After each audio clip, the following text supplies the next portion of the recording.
Hello everyone, welcome back to learn commerce with Aina. तो आज की वीडियो में हम डिस्कस करने वाले हैं टॉपिक हमारा दैट इज़ लीवरेज। तो लीवरेज एक बहुत ही इंपॉर्टेंट टॉपिक है फाइनेंशियल मैनेजमेंट का। यानी अगर हमने लीवरेज को स्टडी नहीं किया फाइनेंशियल मैनेजमेंट में तो इसका मतलब है हम we are fail in studying that subject. क्योंकि लीवरेज एक इतना इंपॉर्टेंट टॉपिक है कि इससे आपको बहुत अलग अलग तरीके के क्वेश्चंस देखने को मिल जाएंगे। क्योंकि जब हम लीवरेज की बात करते हैं तो इसके 3 डायमेंशंस हैं, that is operating leverage, financial leverage and combined leverage. और इससे हमें हर एक पेपर में क्वेश्चंस देखने को मिलते हैं। तो I know I am very much late to upload my new video, but some reasons की वजह से I was not able to upload videos on my YouTube channel. तो अब से कोशिश करूँगी रेगुलरली अपलोड करने की। तो चलिए आज का टॉपिक स्टार्ट करते हैं बिना किसी देरी के। तो अगर हम बात करें व्हाट इज़ लीवरेज, तो लीवरेज का मतलब होता है कि फर्म की क्या कैपेबिलिटी है, फर्म कितनी कैपेबल है या उसकी क्या एबिलिटी है फिक्स्ड कॉस्ट एसेट्स को और डेट्स को यूज़ करने में। क्योंकि हमारा मेन ऑब्जेक्टिव है शेयर होल्डर्स के फंड्स को इंक्रीज़ करना, शेयर होल्डर्स की रिटर्न को इंक्रीज़ करना।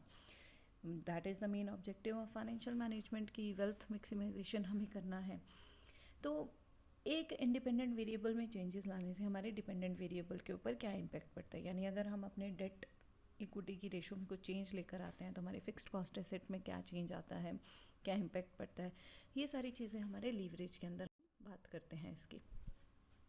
तो जब हम लीवरेज की बात करते हैं तो हम इसमें दो ही चीज़ों की स्टडी करते हैं। एक आ जाता है हमारा फिक्स्ड कॉस्ट एसेट, और फिक्स्ड कॉस्ट यानी एसेट से आने वाली कॉस्ट, और दूसरा आ जाता है हमारा यहाँ पर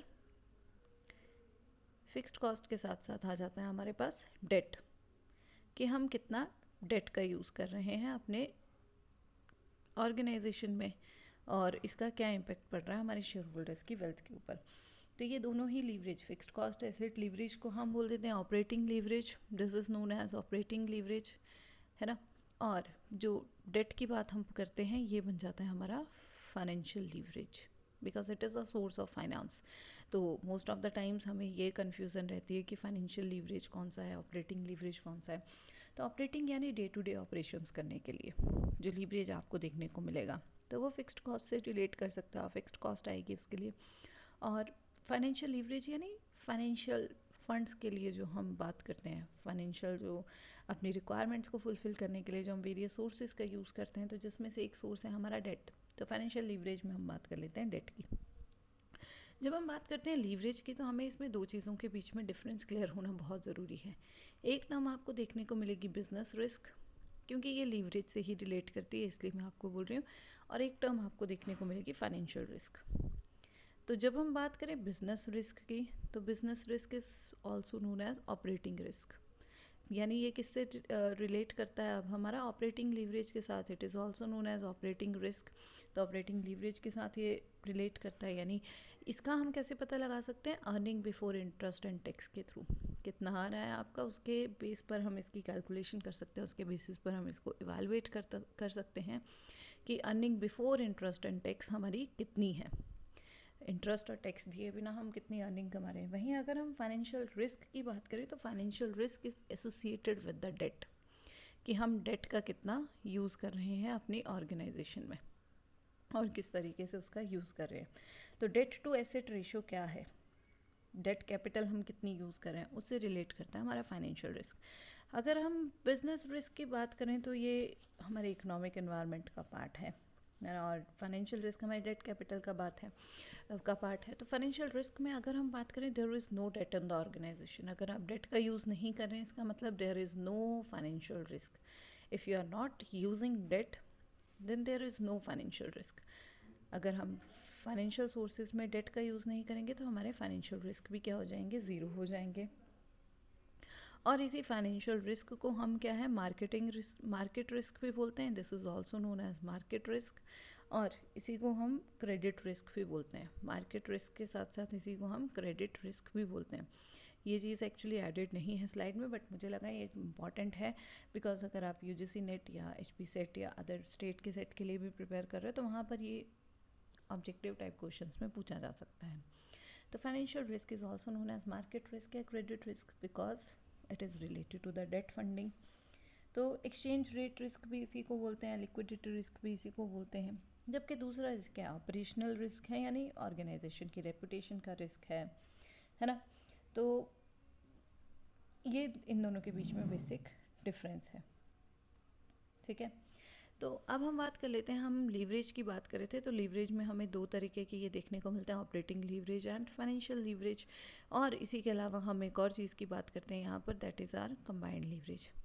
तो अब लीवरेज का मतलब क्या है यहाँ पर, कि अगर हम बात करें लीवरेज की, तो जब हम इन्वेस्ट करते हैं अपनी कैपिटल को, जब हम इन्वेस्टेड कैपिटल की बात करते हैं, तो अगर जो रिटर्न है उस इन्वेस्टेड कैपिटल के ऊपर वो एक्सीड कर जाती है, देखो यहाँ पर लिखा गया है ना कि अगर हमारी कैपिटल इन्वेस्टमेंट जो है उस पर जो रिटर्न मिल रही है अगर वो एक्सीड करती है, तो कॉस्ट ऑफ डेट से एक्सीड कर जाती है, अगर हमारी वो कॉस्ट ऑफ डेट हमारी कम है रिटर्न से, is less than our return, तो इसका मतलब क्या है कि हमारे शेयर होल्डर्स को काफ़ी ज़्यादा अर्निंग्स हो रही हैं। और यही चीज़ हम यहाँ देखना चाहते हैं, हम ऑर्गेनाइजेशन में यही चाहते हैं कि शेयर होल्डर्स को अच्छी खासी अर्निंग मिले। बट इसी के साथ साथ हमारे जो फिक्स्ड एसेट्स हैं उसकी कॉस्ट भी मैटर करती है, कि उसकी कितनी कॉस्ट है, उनकी कॉस्ट भी मैटर करती है। तो इसलिए हम यहाँ लीवरेज की स्टडी करते हैं, ठीक है। चलिए तो नेक्स्ट स्लाइड की तरफ मूव करते हैं, जिसमें हम बात करेंगे ऑपरेटिंग लीवरेज। ऑपरेटिंग लीवरेज क्या है अब, तो ऑपरेटिंग लीवरेज जो है ना वो इन्वेस्टिंग एक्टिविटीज़, अगर आपको कैश फ्लो की एक्टिविटीज़ याद हों तो there is operating activity, investing activity and financing activities, तीन तरीके की एक्टिविटीज़ हम कैश फ्लो स्टेटमेंट प्रिपेयर करने के लिए स्टडी करते हैं। तो जो ऑपरेटिंग लीवरेज है बेसिकली हमारा इन्वेस्टिंग एक्टिविटी से रिलेट करता है। तो इन्वेस्टिंग एक्टिविटी होती क्या है, इन्वेस्टिंग एक्टिविटी का मतलब sale and purchase of asset, है ना, sale and purchase of fixed assets, उसी को हम बोलते हैं ऑपरेटिंग लीवरेज, यानी investing activity, sale and purchase of fixed assets. Fixed assets में आ गया हमारा मशीनरी, हमारा प्लांट, हमारी बिल्डिंग। तो जब हम इनको खरीदते हैं और इनको बेचते हैं, खरीदने पर क्या हो रहा है, पैसा बाहर जाता है, कैश आउटफ्लो देखने को मिलता है, वहीं सेल पर हमें क्या है, कैश इनफ्लो देखने को मिलता है। तो ये इन्वेस्टिंग एक्टिविटी से रिलेट करता है। तो ऑपरेटिंग लीवरेज हमारा इन्वेस्टिंग एक्टिविटी, अगर आप इन्वेस्टमेंट याद रखोगे कि इन्वेस्टमेंट हमारी एसेट्स में होती है कैश फ्लो स्टेटमेंट में, तो वहाँ से हम रिमेंबर रख सकते हैं sale and purchase of fixed assets, ठीक है। तो ये क्या है, फिक्स्ड ऑपरेटिंग एक्सपेंसेस की वजह से हमें ऑपरेटिंग लीवरेज अपनी ऑर्गेनाइजेशन में देखने को मिलता है। और इसमें हम दो कॉस्ट की बात करते हैं, एक वेरिएबल कॉस्ट की और एक फिक्स्ड कॉस्ट की। अब जितनी ज़्यादा आपकी ऑपरेटिंग कॉस्ट होगी उतनी ही ज़्यादा हमारी फिक्स्ड कॉस्ट होगी, यानी जितनी ज़्यादा, ये मान लीजिए ज़्यादा है आपकी ऑपरेटिंग कॉस्ट, तो this will tends to the higher fixed cost. जितनी ज़्यादा हमारी ऑपरेटिंग कॉस्ट होगी उतनी ही ज़्यादा हमारी फिक्स्ड कॉस्ट रहेगी, यहाँ हमने बात भी की है, ठीक है। तो ये जो है ना, इसको डिटरमाइन करने के लिए हमारे पास ब्रेक इवन एनालिसिस की हेल्प से भी हम ऑपरेटिंग लीवरेज को एनालाइज कर सकते हैं, और साथ ही साथ हमारे पास फार्मूला रहता है एक इसको कैलकुलेट करने का। तो ये डिग्री ऑफ ऑपरेटिंग लीवरेज को कैलकुलेट करने का फार्मूला क्या है हमारे पास, you can see it as percentage change in earning before interest and tax divided by percentage change in sales, this is divided by, ठीक है। Percentage change in earning before interest and tax का मतलब है, अभी हमने date का interest भी minus नहीं किया और टैक्स भी पे नहीं किया, उसके पहले जो हमारे पास अर्निंग्स रहती हैं, ठीक है, टोटल अर्निंग्स ऑफ ऑर्गेनाइजेशन, उसको डिवाइड करेंगे परसेंटेज चेंज इन सेल्स के साथ, ठीक है। तो हमारे पास क्या मिल जाएगा, डिग्री ऑफ ऑपरेटिंग लीवरेज। और हमने अभी बात की थी ऑपरेटिंग लीवरेज मतलब बिजनेस रिस्क, बिजनेस रिस्क से हमारा ऑपरेटिंग लीवरेज रिलेट करता है। यहाँ पर अगर मैं लिखूँ तो बिजनेस रिस्क का मतलब क्या है हमारा, ऑपरेटिंग रिस्क। एक छोटा सा टेबल आपको या एक प्रोसेस आपको बनाकर दिखाती हूँ, इट इज़ रिलेटेंट्स to operating risk. Operating risk का मतलब है ऑपरेटिंग लीवरेज, ऑपरेटिंग रिस्क का मतलब होता है हमारे पास ऑपरेटिंग लीवरेज।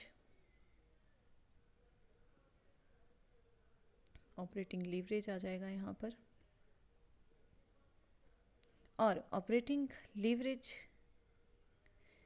का मतलब है क्या, फिक्स्ड एसेट की कॉस्ट, है ना, फिक्स्ड कॉस्ट जिसको हम बोलते हैं फिक्स्ड कॉस्ट। फिक्स्ड कॉस्ट क्यों आएगी हमारे पास, ये अगर आप प्रोसेस याद रखेंगे तो आपके लिए बहुत फ़ायदा रहेगा एसेट से। एसेट्स को क्या करेंगे हम, या तो सेल करेंगे या परचेज़ करेंगे। तो पहले तो परचेज़ करेंगे, उसके बाद ही हम सेल करेंगे, है ना। परचेज़ करेंगे, उसके बाद ही हम सेल करेंगे। तो ये क्या है, आपका एक छोटा सा प्रोसेस है कि business risk means operating risk, जिसका मतलब है ऑपरेटिंग लीवरेज। ऑपरेटिंग लीवरेज का मतलब है हमारी फिक्स्ड कॉस्ट, और फिक्स्ड कॉस्ट रिलेट करती है हमारी एसेट्स के साथ, जिसको हम परचेज़ भी करते हैं और सेल भी करते हैं। तो हायर ऑपरेटिंग लीवरेज का मतलब क्या होता है, जितनी ज़्यादा हमारी ऑपरेटिंग लीवरेज आएगी उसका मतलब क्या होता है, जितनी ज़्यादा हमारी ऑपरेटिंग लीवरेज होगी, ये सिंपली हमारे रेफ़र करता है कि high fixed cost related two variable cost, कि फ़िक्स्ड कॉस्ट हमारी बहुत ज़्यादा है। तो इसको भी हमें सही करने की ज़रूरत है, फिक्स करने की ज़रूरत है। इसके लिए हमें चाहिए कि हमारी जो सेल्स का वॉल्यूम हो वो बेटर हो जाए, हम अपनी सेल्स को इंक्रीज़ कर सकें, ताकि ब्रेक इवन पॉइंट हमारा स्ट्रॉन्ग हो सके और प्रॉफिट की ग्रोथ हमें देखने को मिले, ठीक है।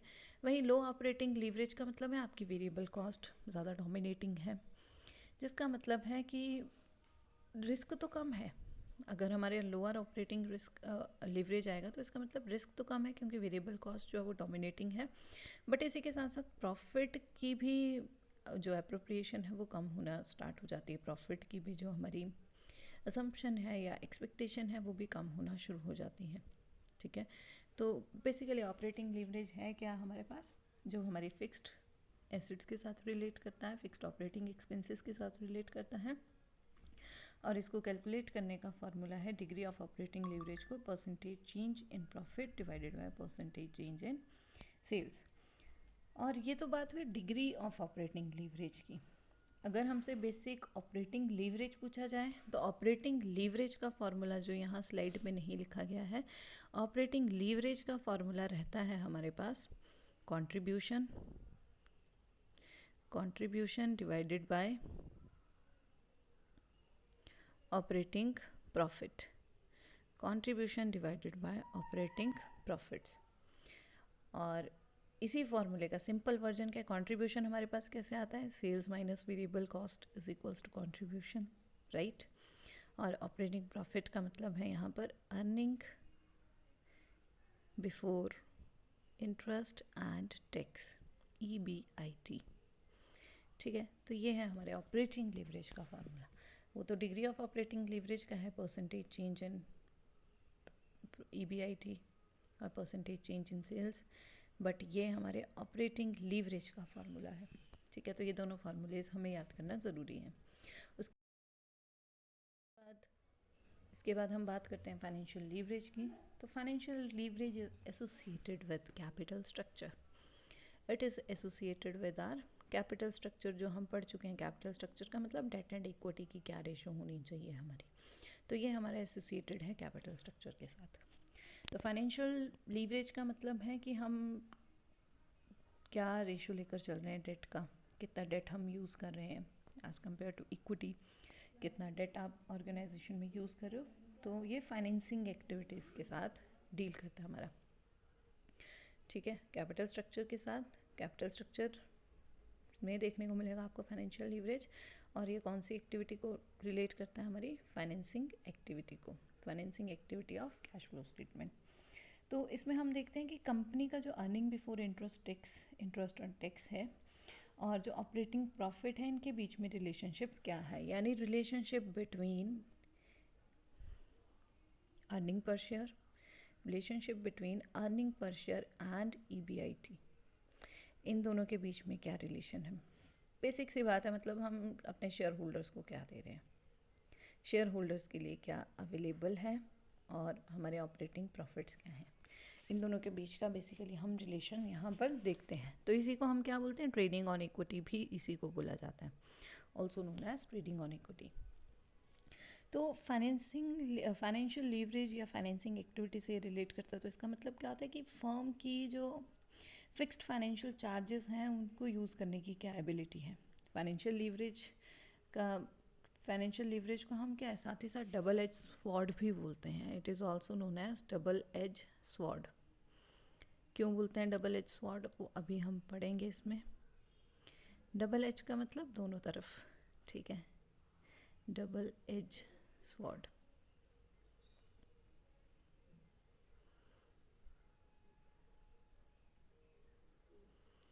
चलिए, तो फाइनेंशियल लीवरेज जो है ना वो हमारा फेवरेबल भी हो सकता है और अनफेवरेबल भी हो सकता है, यानी पॉजिटिव भी हो सकता है और नेगेटिव भी हो सकता है। तो ये फेवरेबल कब होगा? When it is favourable. हम इसको फेवरेबल कब बोलेंगे? जब हमारे रिजल्ट्स क्या होंगे? रिटर्न जो होगी इज़ मोर देन इन्वेस्टमेंट। ठीक है, हमने जितनी इन्वेस्टमेंट की है उससे ज़्यादा हमें रिटर्न मिल रही है। और अनफेवरेबल कब हो जाएगा? ये अनफेवरेबल हो जाएगा when return is less then investment, है ना। Return is less then investment. तो हम क्या चाहते हैं? हम हमेशा यही चाहते हैं कि हमारे रिटर्न इन्वेस्टमेंट से ज़्यादा हो, तो ये हमारा पॉजिटिव होता है। और अनफेवरेबल जो आपका रिज़ल्ट है ये हमारा नेगेटिव रिज़ल्ट होता है। ठीक है, तो जितना मैंने लोन लिया है उससे मैंने पैसे कमाए और इंटरेस्ट ज़्यादा दिया तो ये अनफेवरेबल बन जाएगा। जितना मैंने लोन लिया है उससे ज़्यादा अगर मैंने पैसे कमाए, ठीक है, तो वो फेवरेबल है। लेकिन अगर मैंने इंटरेस्ट ज़्यादा दे दिया तो वो अनफेवरेबल बन जाएगा। लोन तो मैंने लिया, यानी डेट कैपिटल तो मैंने अराइज किया अपनी ऑर्गेनाइजेशन के लिए, अपनी ऑर्गेनाइजेशन की फाइनेंसिंग के लिए, बट इंटरेस्ट ज़्यादा पे करना पड़ गया मुझे। जो मैंने लोन लिया था उसको मैंने कहीं इन्वेस्ट किया, उससे मुझे इतना फ़ायदा नहीं मिला, उतने रिटर्न नहीं मिली जितना मैंने इंटरेस्ट पे कर दिया, तो वो अनफेवरेबल रिजल्ट का मतलब सिंपल सा यही है। डेट पे हमें क्या इंटरेस्ट पे करना पड़ता है, वहीं हम बात करते हैं ना earning before interest and tax. तो इंटरेस्ट का मतलब होता है डेट पे दिए जाने वाला इंटरेस्ट या लोन कैपिटल के ऊपर दिए जाने वाला इंटरेस्ट। तो यहाँ रिटर्न कम कैसे हो जाएगी इन्वेस्टमेंट से? तो उसका सिंपल सा मतलब है कि जो हम इंटरेस्ट दे रहे हैं that is more than return. जो इंटरेस्ट हम अपनी इन्वेस्टमेंट के ऊपर दे रहे हैं, सॉरी, जो इंटरेस्ट हम पे कर रहे हैं डेट कैपिटल के ऊपर, लोन कैपिटल के ऊपर, that is more than return. तो रिटर्न हमारी कम पड़ रही है उस इंटरेस्ट के सामने। ठीक है, तो return is less then investment, तो वो हमारे अनफेवरेबल कंडीशंस को दिखाता है। तो यहाँ पर भी डिग्री ऑफ फाइनेंशियल लीवरेज का फॉर्मूला आपको गिवन है। ठीक है, डिग्री ऑफ फाइनेंशियल लीवरेज का फॉर्मूला क्या होता है? Percentage change in EPS divided by percentage change in EBIT। ठीक है, और बेसिक फाइनेंशियल लीवरेज का फॉर्मूला क्या होता है? EBIT divided by EPS। ये basic formula EBIT divided by EBIT minus interest लिखा ना, इसका मतलब होता है हमारा EPS। This simply means EPS। EPS की फुल फॉर्म यानी अर्निंग पर शेयर। तो EBIT earning before interest and tax divided by earning per share या अर्निंग बिफोर टैक्स, तो वो क्या बन जाएगी? हमारी फाइनेंशियल लीवरेज। ठीक है, अब ऑपरेटिंग लीवरेज का फॉर्मूला और फाइनेंशियल लीवरेज का फॉर्मूला अगर हमें याद होगा तो इसी की हेल्प से हम निकालेंगे कंबाइंड लीवरेज।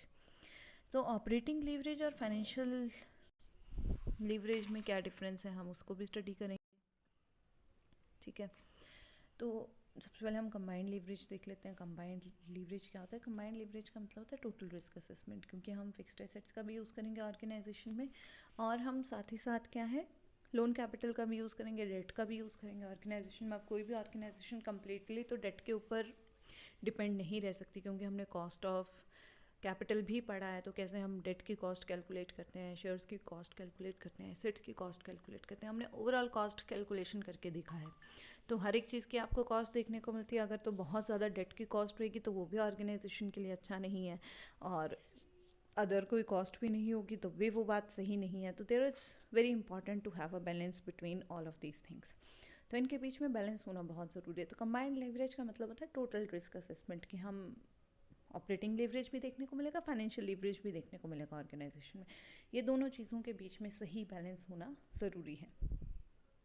तो कंबाइंड लीवरेज जो है वो ऑपरेटिंग लीवरेज और फाइनेंशियल लीवरेज की कॉम्बिनेशन से हमें देखने को मिलता है। तो कंबाइंड लीवरेज का फॉर्मूला जो होता है, तो अगर आप इसका फॉर्मूला लिखो, कंट्रीब्यूशन डिवाइडेड बाय EBIT था हमारा formula, contribution divided bye EBIT earning before interest and tax, यही फार्मूला हमने देखा था वहाँ पर। और फाइनेंशियल लीवरेज का फॉर्मूला हमने क्या पढ़ा? EBIT डिवाइडेड बाय EPS, है ना, earning before interest and tax divided bye EPS। EBIT divided by EPS, earning per share.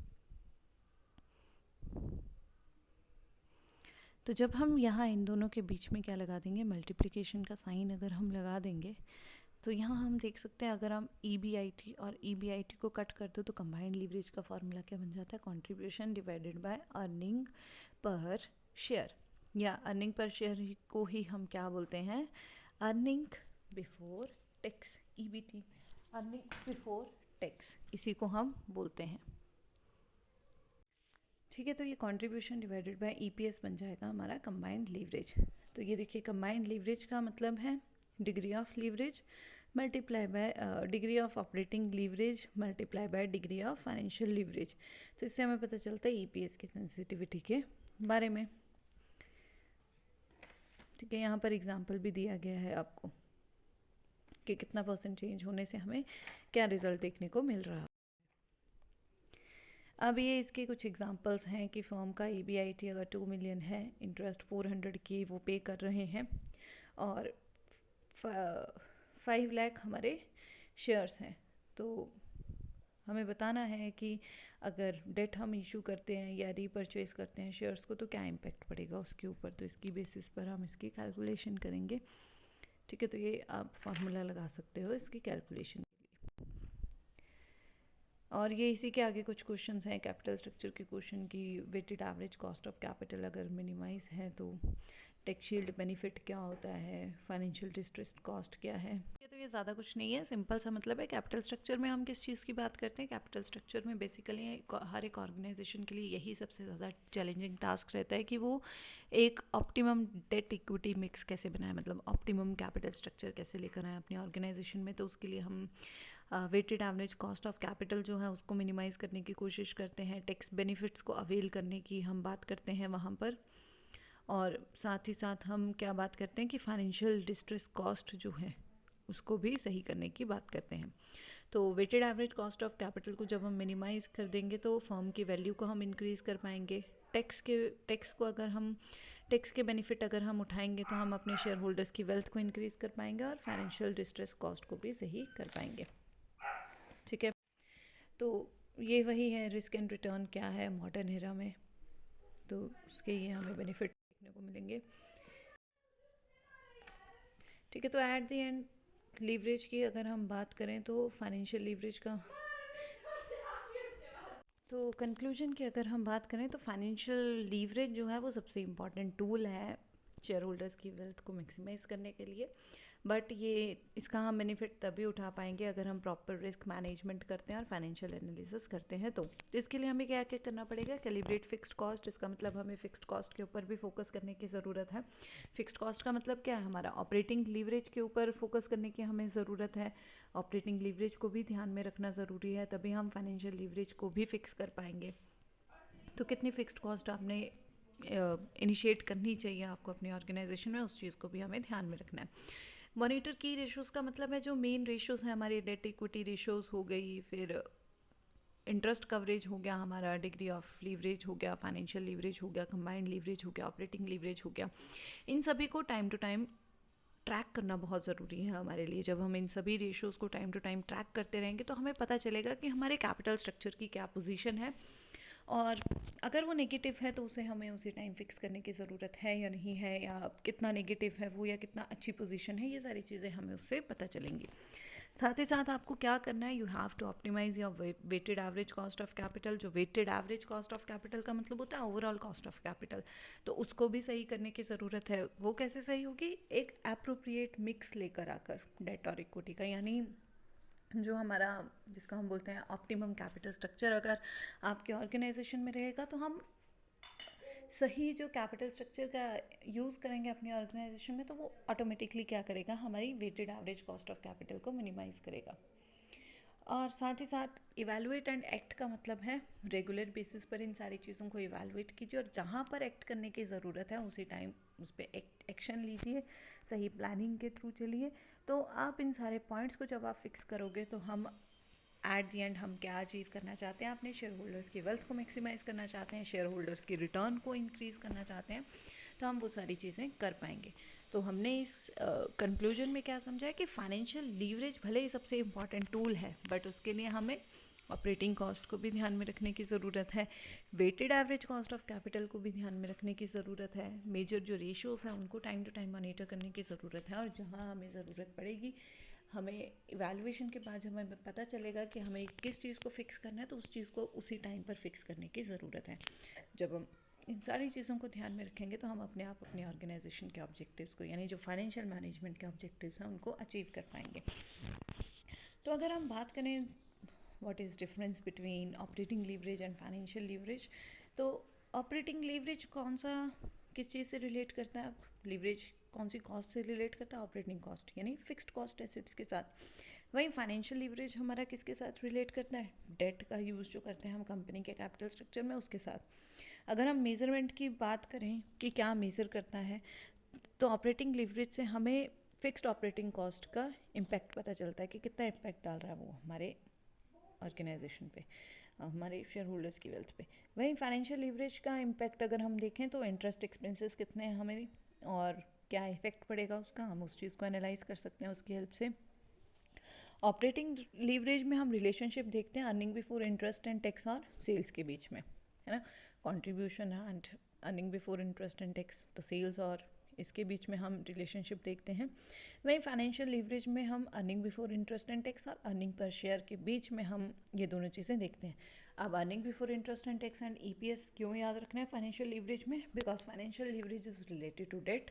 तो कितना हम डेट यूज़ करते हैं उसका डायरेक्ट इम्पैक्ट पड़ता है हमारी शेयर होल्डर्स की वेल्थ के ऊपर या शेयर होल्डर्स को अवेलेबल रिटर्न्स के ऊपर। क्यों, बिकॉज जो जितनी भी हमारी अर्निंग्स हैं उसमें से हम इंटरेस्ट को पहले माइनस करते हैं, उसके बाद हम टैक्स पे करते हैं, तो लास्ट में शेयर होल्डर्स के लिए पैसा बचता है। तो उसके लिए बहुत ज़रूरी है ये चीज़ देखना कि हम कितना डेट यूज़ करें और उसका क्या इम्पैक्ट पड़ रहा है उन लोगों के ऊपर। तो फाइनेंशियल लीवरेज में इन दोनों के बीच में रिलेशनशिप देखा जाता है, तो इसको रिमेंबर करके रखवाना बहुत आसान है। अब ऑपरेटिंग लीवरेज को कौन सा रिस्क हम बोलते हैं, बिजनेस रिस्क, और फाइनेंशियल लीवरेज को हम फाइनेंशियल रिस्क मानकर चलते हैं। ठीक है, तो ऑपरेटिंग लीवरेज क्या होना चाहिए, हाई होना चाहिए या लो होना चाहिए, तो क्या लगता है आपको?